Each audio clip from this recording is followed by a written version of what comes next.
जब इनके हाथ ही नहीं थे तो इनकी तरफ से कैसे हो जाएगा? ये क्या बोलेंगे उनको? बोल ही सकते हैं मुँह से, हाथापाई तो नहीं कर सकते। क्या था उसे पैसे मांगने के वो कहते थे पैसे थे खर्चे के थे और नहीं तो तेरे को मार दूंगा। तो इसलिए पैसे खर्चे के चक्कर में नहीं दिया तो उन्होंने कहा अब तेरे को सोच ले, नहीं देगा ना तेरे को उठा दे मार दूंगा। दशहरा के दिन दिल्ली के रनौला थाना क्षेत्र से एक दिल को दहला देने वाली घटना ने अंजाम लिया। नमस्कार, मैं हूं आंचल मित्तल और आप देख रहे हैं तेज तर्रार। दरअसल एक शख्स जिनका नाम रवि बताया जा रहा है और उनकी उम्र करीबन 38 वर्ष थी, दशहरा के दिन शाम को जब रावण जल रहा था उनके ऊपर एक हमला किया गया, वो भी चाकुओं से। दरअसल 7 से 8 लोगों ने उनके ऊपर चाकुओं से हमला किया और उनकी मौत हो गई।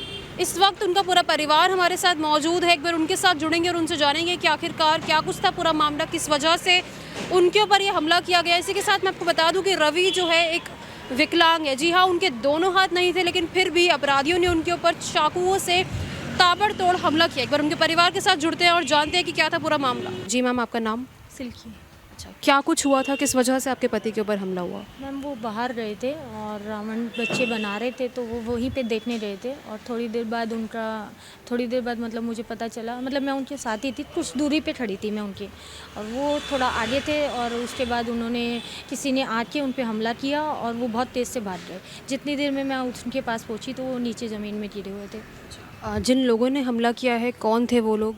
वो मतलब मैं उन्हें नहीं जानती थी, पर पुलिस ने उन्हें पकड़ लिया है और बाद में हमें पता चला कि वो नाबालिग हैं।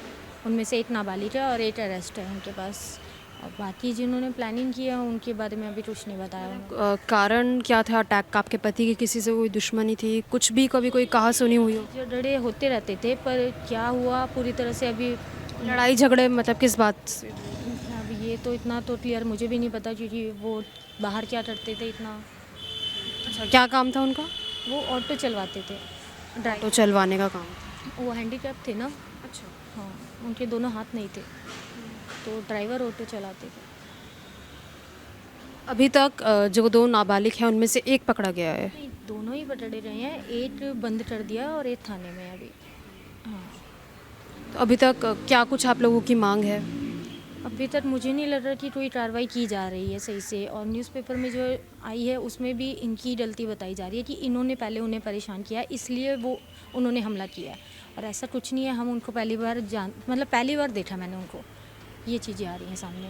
वो इनकी गलती बता रहे हैं कि इन्होंने उन पर पहले मतलब गाली वाली दी या जो भी किया है पहले इनकी तरफ से हुआ है। जब इनके हाथ ही नहीं थे तो इनकी तरफ से कैसे हो जाएगा? कि क्या बोलेंगे उनको? बोल ही सकते हैं मुँह से, हाथापाई तो नहीं कर सकते, ये चीज़ है। लेकिन उन्होंने जब वो रावण के वहाँ पे गए थे तो सीधे उन लोगों ने आके हमला कर दिया। हाँ, वहाँ भीड़ थी बहुत ज़्यादा, मेला लगा हुआ था, तो वहाँ भीड़ बढ़ के मैं समझ में नहीं आया उन्होंने कैसे क्या किया।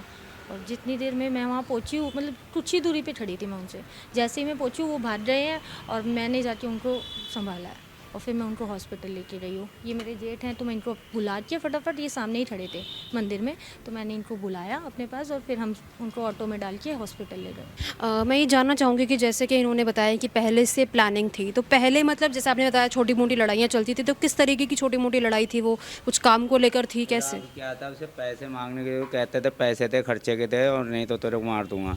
तो इसलिए पैसे खर्चे के चक्कर में नहीं दिया तो उन्होंने कहा अब तेरे को सोच ले, नहीं देगा ना तेरे को उठा दे मार दूंगा। पैसे क्यों मांग रहे थे उनसे? गाड़ी के हफ्ते का सूली मांग रहे थे। अच्छा, हफ्ते मांगने वाले थे वो लोग? अच्छा, तो पैसे देने से मना किया तो इस वजह से मार दिया? अच्छा, पहले धमकी दी थी यानी? आपके बेटे भी हैं, बच्चे भी हैं? हाँ, ये 2 बेटे हैं मेरे। ये छोटा है रौनक, ये वीर। आपका परिवार वही चलाते थे? हाँ जी, वही मेरा परिवार चलाने वाले वही थे, और मैं तो ऐसे भी हाउस वाइफ हूँ। और हमको इंसाफ चाहिए सर, हमें कुछ नहीं चाहिए, हमको इंसाफ चाहिए। ये जिनका अभी कार्रवाई नहीं हो पाई है और ये फरार हैं, इनके कहने के मतलब आ नहीं पाए, अब ये पुलिस से आप कार्रवाई करे जाए, हमें इंसाफ चाहिए सर, यहाँ पे इंसाफ हमको चाहिए। मारने वाले कुल 2 लोग थे या और भी लोग थे उसमें? नहीं, और भी थे, पर ये कि नाम इन्हीं सबका आ रहा है। पकड़े अभी तक यही 2 गए हैं, और करीबन कितने लोग होंगे आपके अंदाजे से? मैम ये तो हम पूरी तरह से बता नहीं रहे, कम से कम 7-8 बंदे थे वहाँ पे।